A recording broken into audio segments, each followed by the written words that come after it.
Hello, hello, everyone. Welcome to Joyfully You. I'm your host, Amy Dickens, and today I'm having Hussein here with me, someone who has had all kinds of hats on: entrepreneur, a writer who just wrote a book that's amazing, speaker, building of communities, lover of creativity. I was just so excited to hear him reach out to me, and what really excited me most was how he embraces failure and uncertainty and like kind of play as all of these like paths to mastery of your life. And I can't wait to hear all of your perspectives on taking courageous choices in life. And today we're going to get all into how to navigate uncertainty and turning challenges into the opportunities and building a life with purpose so that you can all lead to a life that you love and live joyfully. So excited to have you here. Thank you. That's an awesome introduction. Very energetic. I'm looking forward to talking to you, Amy. Yeah, looking forward to talking to you too. I'm like, we just had a quick little chat before this. And I was like, I like your vibe. I'm really Thank you. excited for Same, this. similar feeling. Sweet. All right. So I just want to like give you the floor of when someone asks you like what you do, what feels most alive for you to answer that right now. Like, okay, what is this human? I'm still trying to answer that question for my mom when she asks. It's like, okay, I get it. Like, I heard what you said, but what is it that you do? Yeah. So, I think where I'm landing right now is I'm a transformation agent, and I've always been one in a way. I like to think of myself that when you meet me, you're one way, and when you leave, you're another. And it's really about transforming people to become who they really want to be. In our lives, we are asked to be different people. When we're younger, I wanted to become an engineer and a doctor because that's what was appreciated in my culture. In Syria, you're either engineer or doctor or nothing. Everything else like is kind of bundled up together. Okay, so you don't do anything or you can't make money. So and I became many things. I pursued many things, many dreams that I wanted, and I found that I love each and every one of them, and in different ways. And some I pursued continuously, and some I left. And I noticed that people love that as well. And that's how I decided I became to be, and that translates into entrepreneur, writer, and also mentor. I love that. That's a beautiful answer to that question. It took us Thank like you. all on that journey to like kind of I think get a little more fully fledged idea and a snippet of who are you? Who are we talking to today? That's amazing. Okay, so I got to read at least like half of the book that you wrote before this, and How was it? it was so creative. First of all, like for the listeners, like definitely go check it out. It's called The Dark Art of Life Mastery. And I was just like, whoa, I love how just uniquely creative it is. Just like off the bat, like outside of even the content, I was like, oh, this is like so uniquely inspired. And there's like pictures and it's like poetic and it's beautiful and it's easy to read and accessible. And I think you're like, it was genius because I'm like, people today don't read like giant ass books anymore, really. You know, like a lot of people, and I'm like, yes, you're distilling the stuff. Anyway, wanted to ask you, That's awesome. it's Thank called you. life, like Dark Art of Life Mastery. What does life mastery mean to you? Life mastery is going through life with, I would say, full intention to live it to the max. I would say, completely released from the whatever I would say pressures that are demanded on you. We go through life with many pressures and many demands on us to be something, and I think we master life when we pursue many of our own choices. So we're Yeah. driven by what we want from inside rather than, let's say, who we are asked to be. And I think that's when you achieve life mastery. And it's a dance. It's never a stable kind of thing. A lot of people want a very certain, defined life, that this is my life and like every day is the same. They think they want that, but then we want variety. So I think of life mastery as a dance between making the choices that you really want and then working through life to make them happen. And that's how I define life mastery and the joy of living through that as well. Oh yeah, I love that. I like feel it's so beautifully said, and I always call it like living life without the shoulds. There's like the sneaky shoulds really Yeah, start to get in there. There's the obvious ones. You're like, oh wow, like that, or something that used to be something you loved sometimes then becomes the should, and then that's yeah. where like the dance is like, oh, not so easy today, huh? Yeah. So you talk about mastery through uncertainty, and can Mm. you share a little more about that and like a time where not knowing maybe was like a great asset or something, and whatever feels alive for you to share about any of that? Yeah, I love what you said. I mean, a lot of times we do think that when we think of life and of living life as a fullest, we think of, let's say, ultimate freedom, doing what we want, being retired, sitting at a beach or something like that. Like the typical, I would say, picturesque idea of life. And I have a different approach, and that's why I use uncertainty a lot, because life doesn't respond to you the way you want it. Life doesn't care in the sense that I usually kind of look at it as the ocean of life, where life will behave as life wants to behave. You can't control it. You can't, uh, you can't change it or change how it works. But what will happen is, what you can do is you can actually understand first what are the options that are available for you, and what are your choices as opposed to what life, let's say, forces you to do, and then navigate those, I would say, that terrain. So this requires people first knowing themselves. So you have to kind of be within and understand what is your choice in this moment, as opposed to, this is what you hear it all the time, people saying, well, this is what I can do, or I didn't have a choice. You hear that all the time, I don't have a choice. And that is completely false. You always have a choice. You can even choose. Viktor Frankl, who wrote Man's Search for Meaning, he was locked in in the Auschwitz, the concentration camp, and he noticed that he talks about that choice, people choosing to live. I mean, those are like the extreme circumstances, and the choice to live and the choice to hang on to life was the defining difference between people who survived and people who didn't. And it's a very meaningful book, of course, but thankfully very few of us have to go through these kind of conditions. But in life, you need to first anchor yourself in what your choices are, and then look at life and see what's available, like an ocean. What can you navigate? And then work to navigate whatever is available to you. But these are the things we don't anchor ourselves. The first mistake is, I don't have a choice. And the second mistake is, I have to conform, or like you said, I should do this, I should do this. And we don't understand the difference between our obligations and things we're accountable for, and our freedoms. So that confusion, and because we don't spend time, kind of makes life mastery elusive, and we can't grasp it. Yeah, absolutely. Wow, yeah, there's so much in there. For the person, like, how do you bridge, would you say to the person who's like, I don't have choices? And then they need to bridge the gap between becoming a person who's like, I believe that I don't have any choices, to, Yeah. okay, now I'm changing my mindset. I'm changing how I'm seeing the world. Oh, I always have choices. There are always like multiple choices setting out in front of me. And how can I open to actually seeing that rather than just being in, maybe a Mm. victim mindset or whatever it is that they're stuck in? What would you say to that person? Well, the first thing, we have to distinguish what a choice is. A choice is an internal kind of way of seeing the world, and being clear on what matters to you. So let's say if I offer you chocolate or vanilla, and I say choose, you choose chocolate. Or what would you choose? Let's say, Amy, what would you choose? Oh, Chocolate I'm or a big vanilla? chocolate person. Chocolate. Okay. You got So I would me ask you, why are you choosing chocolate? right. I love it. I think it's great. I Yeah. think, yeah. So and the answer, I mean, like, that's a great answer, but the answer doesn't matter. That's how I present it to people. Why? Because it's your choice.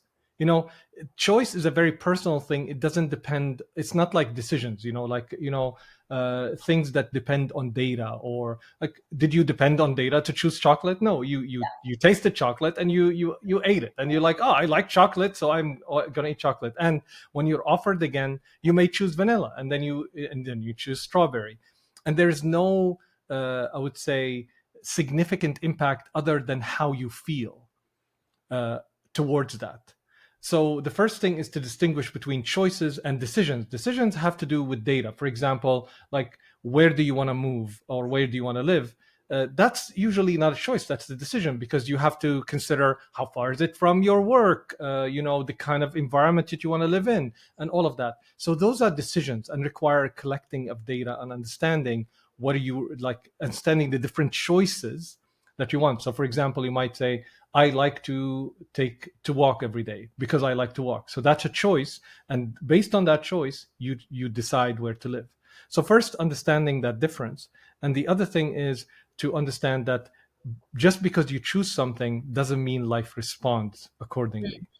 Mm-hmm. So I choose to play basket. I choose to be the best basketball player in the world. That doesn't mean I'm going to become one. It requires a lot of work. Choices introduce paths to walk on. So you can choose chocolate, but you still have to eat the chocolate. So Right. there has to be followed by action. So choices are an internal kind of decision, if you wish, and then you have to follow it by action. And that action usually requires sometimes a lot of work, like choosing to become the best basketball player, or to become a best-selling author, or simply eating something. So a lot of people think, well, I don't have a choice because they're not getting the result that they want without work. So that's why they say, I don't have a choice. I have to do this, because they think that I don't see a path, because they understand choice differently. Mm-hmm. Choice is when you choose, path is open, but that path doesn't mean that it's less work. So many people understand choice as the freedom to be whatever I want and getting everything I want without work. Whereas choice is basically an internal way of seeing things. And once you see that path, you still have to do a ton of work depending on the choice that you made. Yeah, absolutely. What a cool reframe of that, and in how that could be so liberating, I think, for people to see it in that kind of way. I'm thinking about people who are maybe afraid of making the wrong choice, Hmm. or they're afraid that what if I make this choice and I fail? Yes. Right. And I think failure is like one of the things in this world that gets like the Yeah. worst rap, even though it's just part of the process, and it's like, Yeah. I think, like the best kept secret, that it's like, oh, actually failure is not a bad thing. And Yeah. I'm just curious to hear, like, what do you have to say on failure, and like, just where does it fit in your world of like along the path? And yeah. Well, I absolutely hate failure, and I think everybody that says they don't hate failure are lying to you. So I'm, as a mentor, I love being honest and very direct with the people I work with, and it's okay to hate failure, and it's okay to not want failure, and understand that it's part of the process. It's kind of like, if you eat an apple, you may not like the seeds, but the seeds are in the apple. Right. And so it's kind of like that. So you have to understand that failure is part of the process. You don't have to like it, but Right. it is part of the process. Now, the issue is, can you avoid failure without impacting your path to success? So, for example, can you? I'll come back. I love sports kind of metaphors, because you always see sports. The reason I like them is because you're reminded of the example every time you see let's say, a game. So, if you think of, let's say, Michael Jordan, one of the best basketball players in the world, and let's say he wants to get his shots in the hoop. That's what he wants. He wants to get it, and of course, he wants to get every shot in the hoop. But Yeah. he's the best basketball player, and 70% of his shots were failures, and he's Right. the best, like the best there is. Yeah. He's even sometimes called one of the best athletes in the world.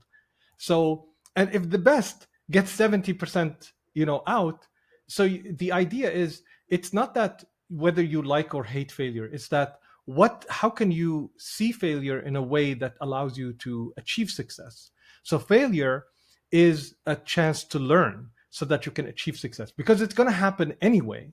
So you can use it to learn, or you can ignore it. So you can shoot at the hoop and miss, and then learn nothing and shoot the same way the next time and the next time, and you continuously experience failure. Whereas you can look at the first failure and say, what can I do better? And then try again and continue to enhance until you get more success. And then you, let's say, then failure, or succeed in the things that matter most. So if 70% of everything you try is going to be a failure, even if you're the best in the world, well, you better try a lot of things, right? Yeah. So that you can get the stuff that work. And that is a different mentality than, coming back to your question, how can I make sure that you're making the right choice? You can't. Yeah. That's why you have to make a lot of choices. In creativity, I ran a lot of creative agencies, 5 of them. And we have a saying, I always teach my creative team, the best way to get a good idea is to have 1,000 shitty ideas. Yeah. That's so the best way to get a good choice is to have 1,000 shitty choices. And that's why there is no such thing as the choice.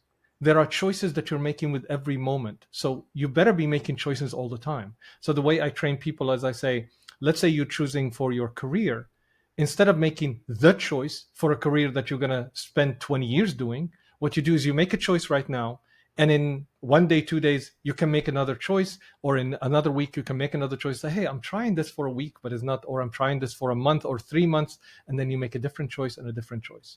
So the more choices you make, the more likely to make better choices, and the more choices you make, the more likely you are to have more success and more choices that pan out for you. Yeah, absolutely. I always call it like throwing spaghetti at the wall and seeing what sticks, you know? It's just Yeah. like just keep trying stuff, and like sometimes like none of the spaghetti's sticking. Why? And yesterday, I actually had this moment. I went to the office supply store and I was just getting some like really specific little like sticker thing that I was looking Yeah. for. And I walked up down all the aisles, literally all of them, except for the last one. For some reason, the last one I saw backpacks and water bottles, and I went, there's no way these stickers could be in the backpack and water bottle aisle. And then something made me turn around. I went and I said, whoa, there's the exact thing that I'm looking for. But I almost walked out of that store. Yeah. But like I was like, oh, I just needed to try one more thing, like that one last thing. And it was like the perfect example of, oh, we never know when the next choice we make, when the next thing Yeah. we do is going to be the thing that lands. And it's like, oh, yeah. Oh my God, that's such a great example. We have a Yeah. saying in Arabic that we, let's say, if because we share food, and we in the Mediterranean, olives is a big thing. So let's say there's one olive remaining in the dish, Yeah. and somebody's fighting to grab that olive in the fork, and he's not catching it. The other person goes and for the first time and catches it. So the first person says, "Well, I actually like wore it out for you. Like I Yeah. made it tired so that Yeah. you could get it." So in that way, another example. I remember. I can't remember the name of the story, but it talks about somebody who was a miner who was mining for gold, and he kind of dug that mine so deep, and he couldn't find the gold, so he sold the mine, and then people came in and dug like 1 meter and found the gold. So sometimes it's the last thing that you do, and this doesn't mean that you have to stick through with everything. uh, what is it? The person who had the 10,000 bitcoins and bought 2 pizzas with them. And if he kept that 10,000 bitcoins, he'll be like a gazillionaire right now. So, in the same way, you never know. So you need to be compassionate with yourself and never kind of say, well, if I made, you cannot look today to past choices that you made 10 years ago or 5 years ago and evaluate them with the hindsight that you have today. As Steve Jobs says, that things or the dots only connect when you're looking backwards. So all you have to do is make the choices, keep on going, make more choices and more choices, and you will stumble on a life of joy. And at least if you don't, because there's no guarantees in life, you've lived life based on your choices. At least you pursued everything. That's how I live my life. I pursue everything that comes to mind. It's like, let me try it because I won't regret it at least. I love that mentality. Let me pursue everything that comes to mind. Like, I'm like a kid. How were you born that way? Did you become that way? Like what's the deal? No, I actually I think I was lucky in a way to be born in Syria because my partner doesn't like me to say it but the thing is in Syria you didn't have a career. As I said, you either an engineer or a doctor or nothing. Yeah. And I like different things. I like music, I liked art, I like poetry, and none of those are viable careers in the Yeah. sense that if you're growing up in Syria in the 90s, what's the path for a music career? You had to be either in LA or New York, or there's no way to make it in the music business. Oh, probably London maybe. So there was no path for a young Syrian to go there, and like traveling, the Syrian passport is probably the third shittiest passport in the world. So there's no way to do that. So what that gave me, it kind of gave me permission to pursue anything that I had, because all of them had equally the same outcome, which is no outcome whatsoever. So I pursued them. So I never looked at it as like the intensity of this is I either have to make this choice as a career or not. I was like, I have a chance to be part of a band, so I pursue it, and I see where it takes me. As much like being on stage and playing with the band was like the greatest thing that I could hope at that time. It wasn't like, oh, my album, making whatever, because who will listen to my album? There's no way I can make anyone listen to my album being in Syria in the 90s. So I approached things that way, and I enjoyed doing multiple things. I remember at a certain point one time I had 5 jobs. For like a year or 2 years, I held like 5 jobs. It was like one of the craziest time. I remember sleeping like 3-4 hours and being like, I played in weddings. I had a band. I worked as an engineer, which is 36 hours a week. It was like the top of the mountain where they had the broadcast tower. And I worked at a company, and I worked freelance in my own time at home on a computer. So it's like 5 jobs.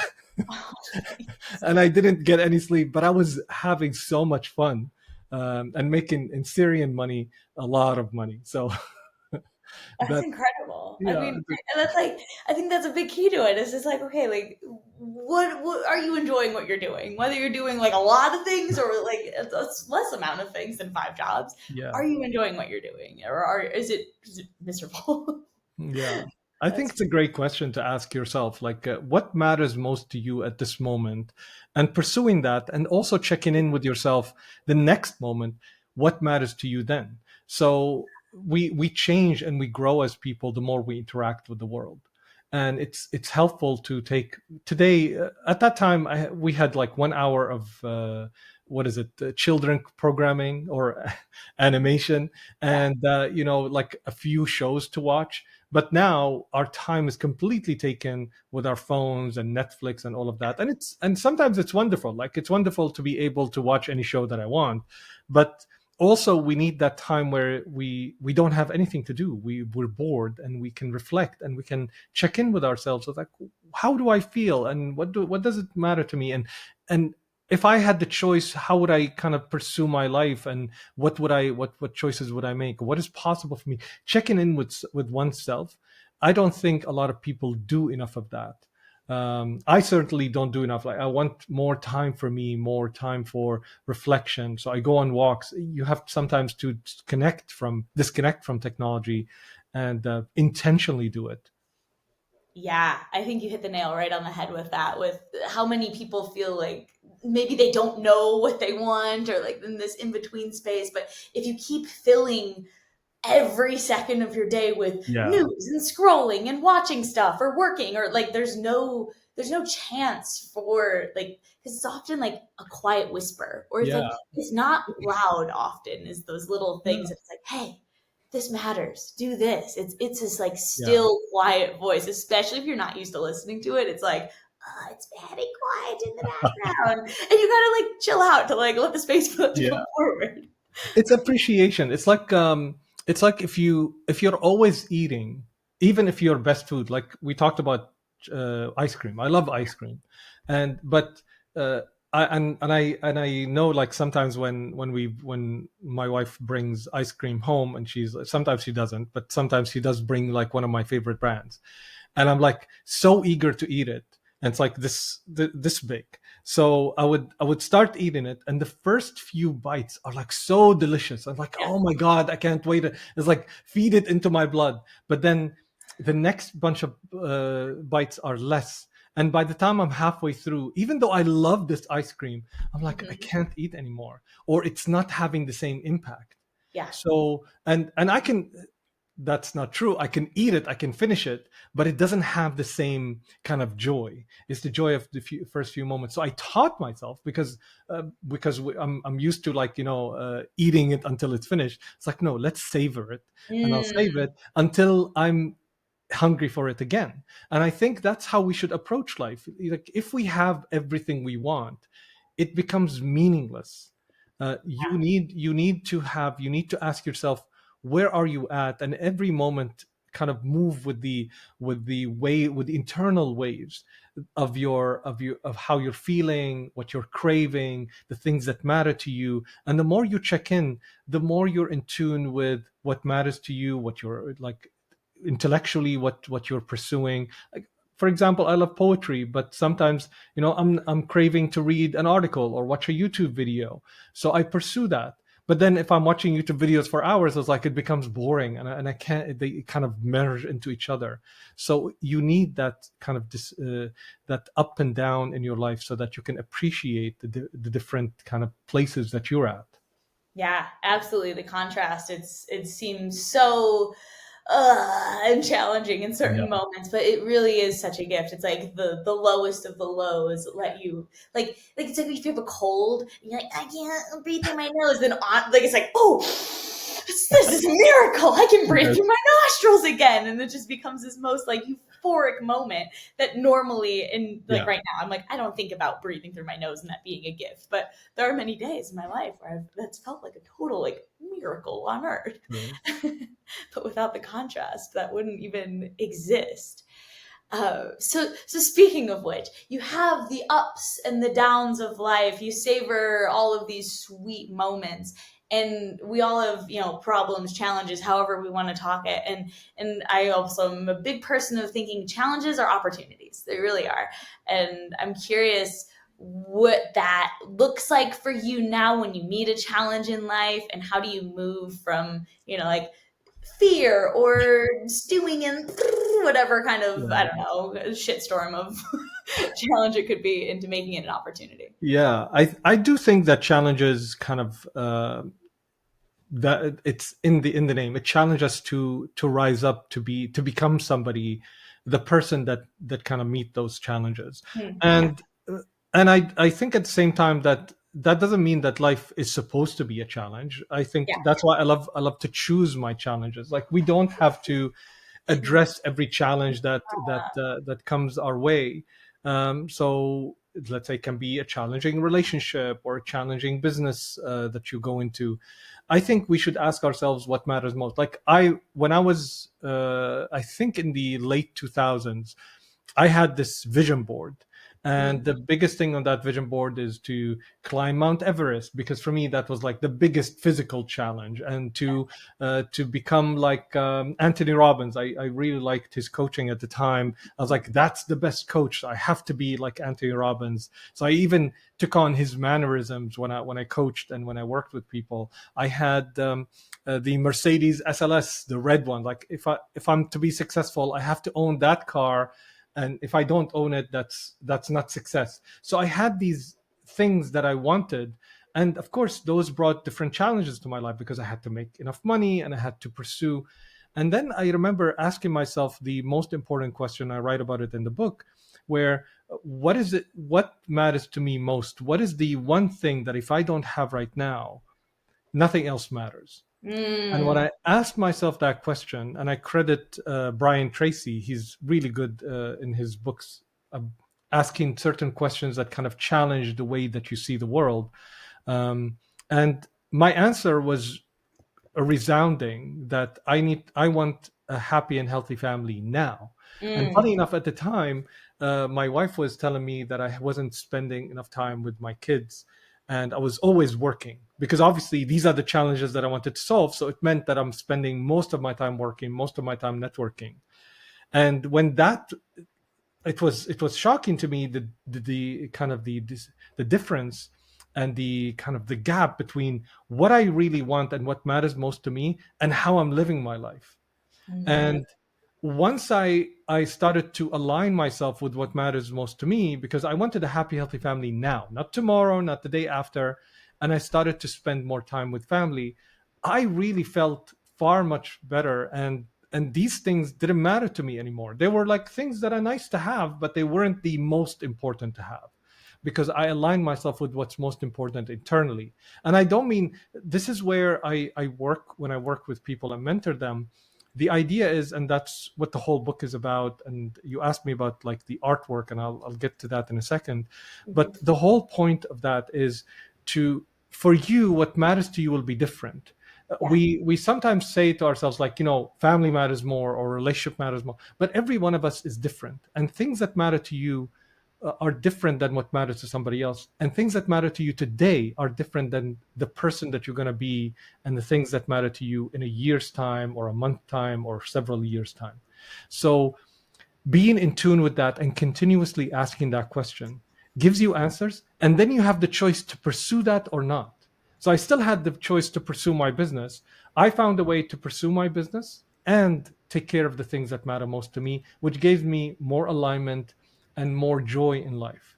And I never lost track of what's important since then, because I continue to ask myself the question, and every time I find myself a little bit lost, I ask myself that question, which is why I wrote the book the way I wrote it, because I wrote it in such a way that allows you the space to for your own thoughts. So the reason I put art there is that so that it's like walking in a gallery where we're talking, but then we're standing in front of a painting and we're in Mhm. silence. So you have time to digest or to think what your own thoughts are.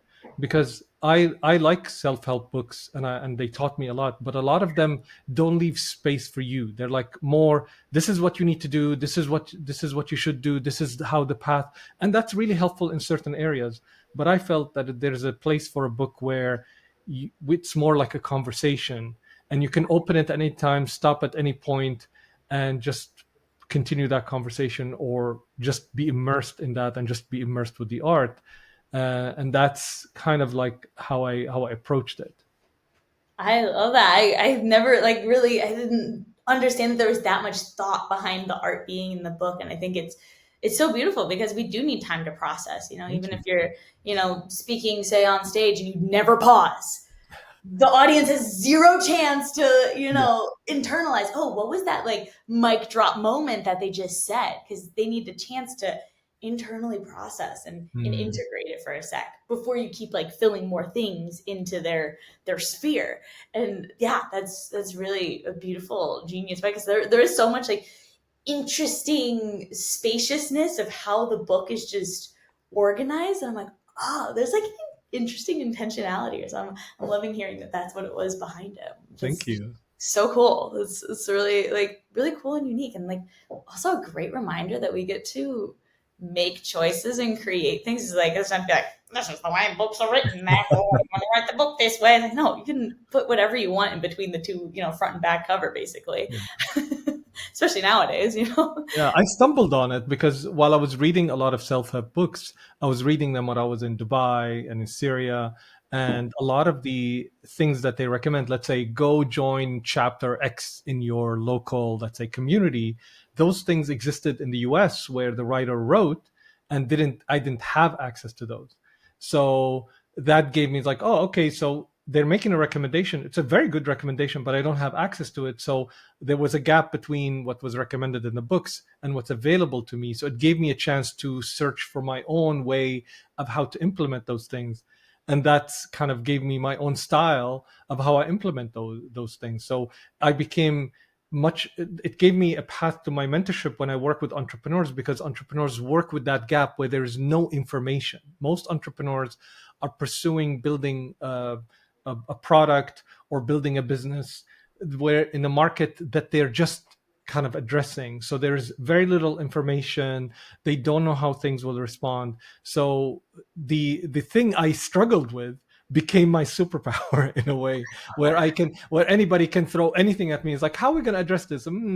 Let's see. So we don't know anything about that. How can we make up? So I had to discover and try different things. So I'm comfortable, like, in any my partner or my co-founders always say this is like, we come to you with the biggest problems and like the world is collapsing and you're like calm and like zen. How do you do that? I was like, because that's what I was dealing with throughout all my life. So I'm like, when things are collapsing or things don't work out, that's the natural state that I'm used to. It's not that I like it, but that's Yeah. what I got used to. So I kind of like, when you bring me that, I was like, okay, so what's new? That is a total superpower to just be like, well, the world can be falling down around me, and be like, yeah, we're good. Like, this is Yeah. figure outable. Like, that's really like, because it all is figure outable. Whether you're like, Yeah. like running around with your hair, like on fire, or you're like, we got this. Yeah. It's figure outable, whatever, no matter We'll which figure way out. Yeah, you're going exactly. about Yeah. it. So I'm like, you're onto something there.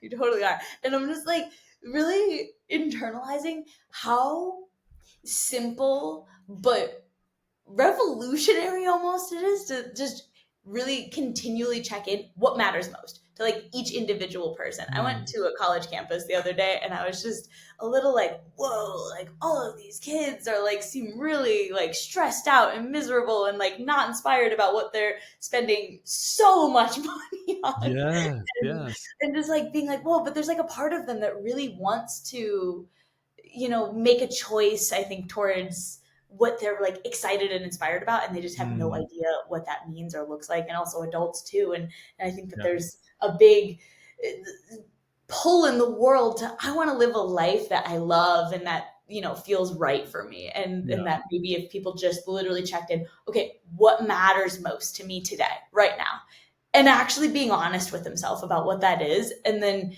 on top of that, being honest about, okay, what needs to shift, Mm. where is my energy going towards? We have so much time, energy, money, and is it going towards the thing that actually matters most? Or because I think a lot of people are just channeling it towards like something mindlessly, and they're like, oh, wait a second, this is what actually matters, I forgot. I'm so glad that you mentioned that, because you're so right when it comes to students right now going to university and the challenge. And I think that comes. I've been thinking a lot about that.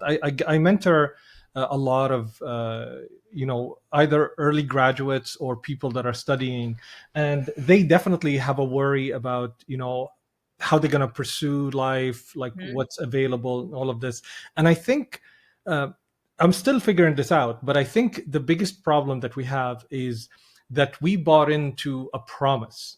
And Yeah. that promise said that let go of all your childhood kind of learnings. So when we are children, we learn, if we have the right environment, we learn that it's okay to pursue different things. Like if you look at a 5-year-old, 7-year-old, Mhm. um, they're playing with different toys or different things. They will play football, they play basketball, they don't have a commitment to success in that thing. The commitment is for the moment and joy in the moment. And if they don't enjoy it, they will just leave it. They'll leave it halfway. They're building, let's say I used to play Lego and build Lego.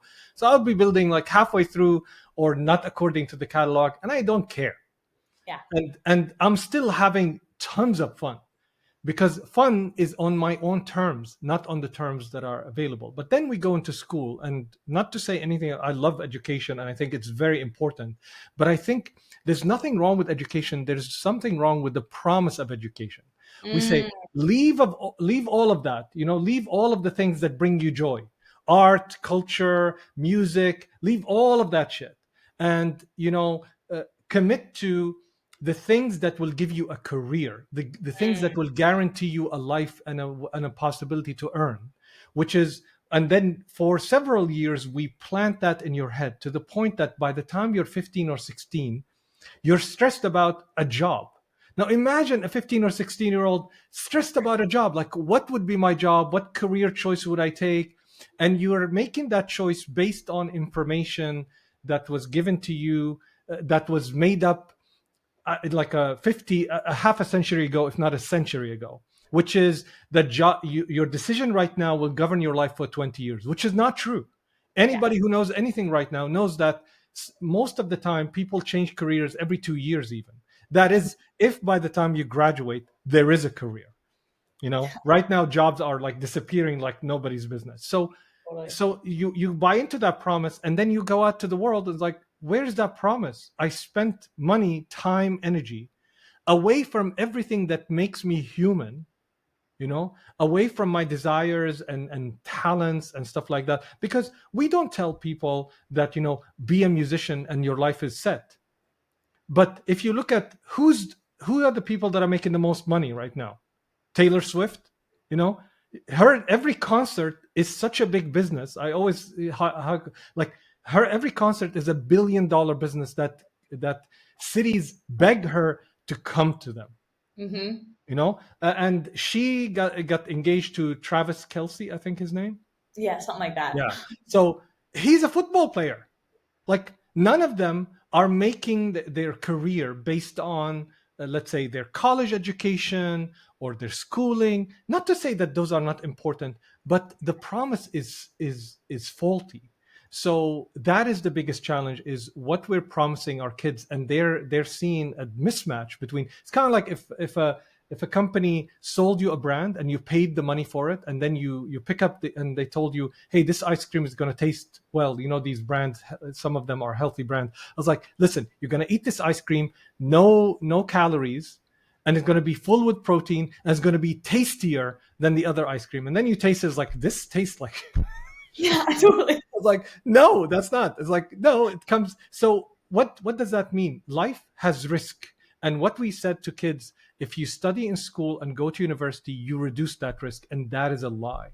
The Yeah. same risk applies. The second thing is we didn't train them on the most important things, which is dealing with people. You got college kids who don't know how to talk to each other. Yeah. Like I see people like, what are you doing? Oh, I'm going to train on how to talk to girls. What are you talking about? They're human beings. I'm talking about from man's side, let's say. Yeah. And we have that issue. It's like, no, these are normal things that we should have learned, but because of the way these societies isolated, it's about, I call it toxic individualism, where it's all about, the faster you are to separate from your family, from the people that's around you, to build a life on your own and to be your own man or your own woman. And that is the ultimate thing. So we promise them that life, and that life is going to give you everything, but it doesn't. So Yeah. that is the biggest issue. The biggest issue is not education. The biggest issue is the promise that we gave. If you do this, life will be sorted, and they're getting out, and life is not sorted at all, because you can't de-risk life. You can't, isolate yourself from the challenges of life. You need to train your kids to do it from day one. That's why you put out your kids. You don't protect them. My mom used to. Last thing I would say is, my mom, when I was very young, went to the doctor and said, Hussein is always sick. And the Mm. doctor examined me and was like, and the doctor begged her. She said to her, please, when any of his toys falls on the ground, do not wipe it. Let him put it in his mouth again. Now, it doesn't mean if it falls into a sewer, do this. But if it falls on the ground, because my mom was such a neat freak that she wiped the whole house. She made sure there are no germs in the house. Yeah. And that means my body, it was not challenged. I was vaccinated and all of that, but my body was not challenged. And if you're not challenged, it doesn't develop the immunity. And that Mm. is what we're doing. We're not challenging our kids with life. We're not letting them, you want to pursue music, you want to do many games, go and figure out. And if you don't like it, great. You know right now what it feels like to not like something, to make your own choices. No, we want the kids to choose hockey or football from whatever first grade, and that's what they are, and they Yeah. have to pursue it. That is, you're preventing them from testing. And I have a lot to say about that, but I'll go back to you. Yeah. No, I'm like, there's so much. I'm like, we could have like a whole other podcast or something. I'm like, this is like important stuff. We need to have these I'm very passionate conversations. about this thing I because am, I'm I am very too. I'm right frustrated. here with you. And I'm like, this like the term of toxic individualism in particular. I'm like, whoa, yeah. I'm like, it's like not even just in college kids. I think Yeah, it's we have like the whole loneliness epidemic and just people 100%. Yes. thinking like, oh, like if I am like doing it all, like almost like thinking it's safer. I think was like what we've been sold of like, well, I'm not relying on other people and I can have control because I'm just relying on myself. And then realizing, It's whoa, the worst thing you they're can do for social yourself. beings. The worst. We didn't to develop to be like that. For millennia, we developed to rely on others. Yes, totally. Yeah. Okay. What do you say like in like the way that you could this huge topic? What do you think is like the way to bridge that gap from toxic individualism Yeah. into a more communal I would way say of? stop the believing the lie of new society. This society that we're living in right now, or civilization that we're living in right now, has been around for what, half a century, the way that we live right now. But we as human beings, as a species, we evolved over millennia, even more, like tens of thousands, hundreds of thousands of years, millions of years to develop the way we are. So our brain cannot grasp the way life is right now within like a few years. We cannot change the chemistry and the buildup of how our brain operates and how our body operates. We are meant to be challenged. For example, if you relax in life, like life doesn't require you to do a lot of exercise right now. We can sit in front of, I can run a whole business on my computer, but what's going to happen to my body? It's going to be destroyed, like my back, everything, because that's wasn't we're meant to walk, we're meant to move. For example, I remember talking to a movement expert. He said the more you move, that's the solution, because I was struggling from my back. I was like, I can't. I brought ergonomic chairs, I did all of the he said, because your body's meant to move, you're not meant to sit for 6, 7, 8 hours. So you're Mhm. destroying your body. That's an example. The other thing about our minds are meant to protect us from death. When we walked in nature, a rustle of a few bushes meant that might be a bear in the. So it's fight or flight right away, split second, and you run. Right now, we don't have that risk. So if I'm talking to you and you, let's say, give me some feedback that is a little bit threatening, Mhm. uh, immediately my mind's like death. Like we raise our defenses, and once we understand that, there's nothing wrong with that. Your mind is always going to behave because it's trying to protect you. So we need to be kind to ourselves and Yeah. try to understand that. How many people spend time reading about their body, their mind, and learning about themselves? We spend more time reading a catalog about the iPad or the car that we're driving, rather than trying to understand how we operate as a species. And if we don't understand ourselves and understand our chemistry, or spend time with ourselves and understand, we have people showing up, this is me, and you have to deal with me as I am. It's like, no, that's bullshit. You can change who you are. You can evolve who you are by understanding who you are. So we don't spend that time. We don't understand our behavioral style. We understand with why if I'm talking to you, I respond in a certain way. We don't spend time doing that at all. Yeah. So we need to spend time with ourselves, understanding how our species evolved, who we are, how do we manage this, and spend time on the most important aspect of who we are as a species, how we deal with each other, how we build relationships, how we build communities, how we can collectively work together, because that's the only way. If you think of anything in the world that is worth doing, it was done by the collective effort of people. But we sold ourselves on this idea of the great man or the great woman. Usually it's a great man. That one person innovated. We think the iPhone was created by Steve Jobs. We think Tesla was created by Elon Musk. We think Amazon was created by Jeff Bezos, which is complete bullshit. There are tons of engineers and tons of innovative people that came for something to happen that is worthwhile. And once we understand that, we understand that we're meant to collaborate, we're meant to work together, we're meant to build relationships. And if we invest time in that, we become better and we calm down and we practice life in a far better way, and we have joy. That's what's important. You will enjoy doing that. Yeah. There's no joy in being alone. Yeah. And you're alone because you chose to be alone. You chose to believe that lie that you're meant to be alone and you're meant to succeed alone, and then you bring yourself. No, we're meant to grow up in communities, and we're meant to behave around communities and learn about ourselves from the interaction with many people. So the more people you know, the more you learn about yourself, and the more you interact with others and make different choices, the better you are as a human being, and the more joyful you are in life. Absolutely. Yeah. I'm like just thinking about, I don't remember exactly what the quote or statistic is, but they talk to people who are like on their deathbed and they're like, oh, like, what did you regret most? Or like, what mattered most? And like most of the people saying it was the relationships. It Yeah. was like, I wish I hadn't like, stressed about work so much. And I wish I had Mm, like spent more time with my kids or my friends or whatever it is. And it's just like, well, yeah, okay. That's what really 100%. matters to a lot of us humans. We're just biologically hardwired to be social and communal, and we're being like stripped from that and being like, oh, okay, like, let's come back to it. And it's a little crunchy and messy, but it's still so important. And it's even as it feels crunchy to be like, oh, I'm scared, I'm not doing what I used to do, and I'm like Yeah. doing a new way. But it's like, no, it's so good. And such a great point, which is we're so afraid to make mistakes that we end up not speaking to anyone. Yeah. It boggles the mind. It's like, yeah, if you haven't spoken to a lot of people, you're gonna screw up when you're talking to people.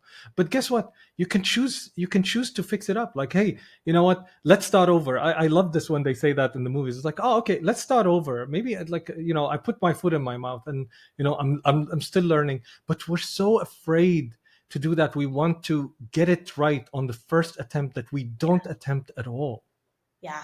Yeah. And it's like at the end of the day, it's like that little blip that we're scared of making a mistake. Okay, does it matter 2 days from now for me? Okay, maybe like I'll think about it still. Maybe a Yeah. week from now. It's like 2 years from now. It's like you're literally never even gonna remember that one thing that you said that you were like, oh my God, I can't believe I said that. So it's It just, was so much fun, Amy. I love the voices. This is oh yeah, amazing. I'm chock full of them. I'm like, I don't even know what's I gonna love come it. This is how it's supposed to be, right? That's also how we show up, because we have an idea. You're kind of reminding me, like, why you're doing that. We have an idea of who we're meant to be. out. Hmm. It's kind of like Neo and the Matrix. I don't know if you saw the Matrix. It's one of my favorite movies, and it's like the our vision of ourselves and who we really are, and our vision of ourselves, and we will never live up to our vision of ourselves, like because the thing is, we are never looking at ourselves. We're never meant to look at ourselves. There were Hmm. no mirrors when we were evolving, but now everybody is like obsessed with who they are and how they look, Yeah. and how they show up. And I can tell you, like, I'm a speaker. I went on TV. I let's say I take a lot of photography. Recently we did like a photo session, and I don't like how I look. Yeah. And I every time I look at myself, I find it very weird, because my vision of myself, of how I look, Yeah. is very different. So, and actually, even the actors that we think, some of the people that I've read this, and it was fascinating, because some of the people we think they show up on these magazines like the sexiest man alive or something like that. You Right. hear them and say, I don't like to look at myself acting. And I Hmm. was very like, these are the people that we look up to. It's like, oh my God, he's so sexy, or he's like the epitome of like male. Let's say, I'll talk about male, not female, but let's say, the male epitome of how people look at it. Or sometimes I'll be sitting, let's say, with my wife and my daughter, and it's like, oh, don't you think Brad Pitt is so handsome? And they're like, no, I don't think Brad Pitt is handsome. I thought that person's handsome. I was like, oh my God, my idea of what a handsome person looked like is very different than somebody else. Yeah. But we have this idea that we need to live up to something, and I'm talking about how we look, but also it shows up in how we speak, and show up in how we dress. But people have a very I learned this when we started to teach people how to speak and stuff like that, is that you don't have to live up to the highest ideal of speaking. People just want, for you at least not to be boring. If Yeah. you Oh, live yeah. up to certain things, like there are certain simple things that you do, and people would love. And you know what? People want you to succeed. When you go to talk to someone, trust me, they don't want you to fail in talking to them. They want you Yeah. to succeed because they want to enjoy the moment. So, but we act as if the world is expecting us to fail. So Totally. it's such a like, when we learn about this, these are things that I learned. These are not things like, I'm so smart and I figured this out. These are things I figured out after trying to do all of that. you know. Uh, Yeah. and then looking back and doing that, and I highly recommend for people that, of course, read the book, but also because that makes me money. but but I would say for you, try to learn more about yourself and try to ask people around you, like, what is it? You will be, I guarantee you, you'll be very surprised when you ask the people around you, what do they like the most about you? And Hmm. I guarantee you that, like, come and send me an email if I'm wrong, but at the very least, 50% of what they say is something you never thought about yourself, Totally. I if love not that. more. And and and once you interact, and that's why interacting with people is so important, because you will have people loving you for, not because you show up and I want you to love for me, but they love you for who you truly are and how you show up, and the value you add to the relationship, and how honest you are, how caring you are, how much you uplift them, not because you have the perfect look or you dress up the perfect dress or stuff like that. It's more about what you bring to the relationship, not the kind of person you are. It's because the kind of person you are, how it shows up, it's through your actions, through your behaviors, through the value that you bring. We don't like Steve Jobs because he's Steve Jobs. We like Steve Jobs because what he enabled and the kind of people he brought together and what they were able to accomplish. Yeah. Yeah, absolutely. I'm always like, I think people are just like moths to light, when they see whatever each individual person has of that like little moment of, oh, this is like who I am. They're like, oh, yeah, I love that little part of you, whatever it is. And it's Mm, totally different for all of us. But, it's no different that we each have that little like amazing spark within us. And people are like, yes, I love that part of you. yes, It's yes, incredible. Like, yes, more, please. yeah, And I think that's like where it's like, oh, that's like things don't get boring anymore. It's like you could speak, write a million different ways, but it's like it feels boring, I think, when people feel really in their head or just yeah, like inauthentic. It's like, no, I just want you to be you. Like, that's the fun part to me, is when you're yeah, you. yeah, exactly. Amazing. Well, I could sit here and talk to you all day. This has been such an amazing Feeling conversation. mutual. Oh my God, it's such a good feeling to speak with you. Yeah, I'm just totally vibing with you. How can our sweet audience stay in your world? Share anything you want here, and we'll put it all in the show notes below. Absolutely. So go to HusseinHallak.com. We just launched a new website, so please interact with me there. I have I'm releasing some shirts of the artwork that you saw in color, Oh, so it's so gorgeous, the t-shirts. And yes, get the book, and send me what you think. Ask me questions. I'm launching a mentorship program because a lot of people asked for it, so I'm really excited. Go to HusseinHallak.com. I would love to hear from you. And thank you very much, Amy, for having me. This is such a great conversation. I loved it. I loved every bit of it. Thank you. yeah, I had so much fun. I so enjoyed having you here. You're an absolute delight. Just like, whoo, what a gift to my inbox to be like, oh, yeah, I want to talk to this guy. Like, this is so great. So, Thank you. would love to talk to you at any point in time. And to our beautiful listeners, have an amazing rest of your day. You're such a gift to this world, just as you are. And, just keep making choices. Decide what matters most. Sweet.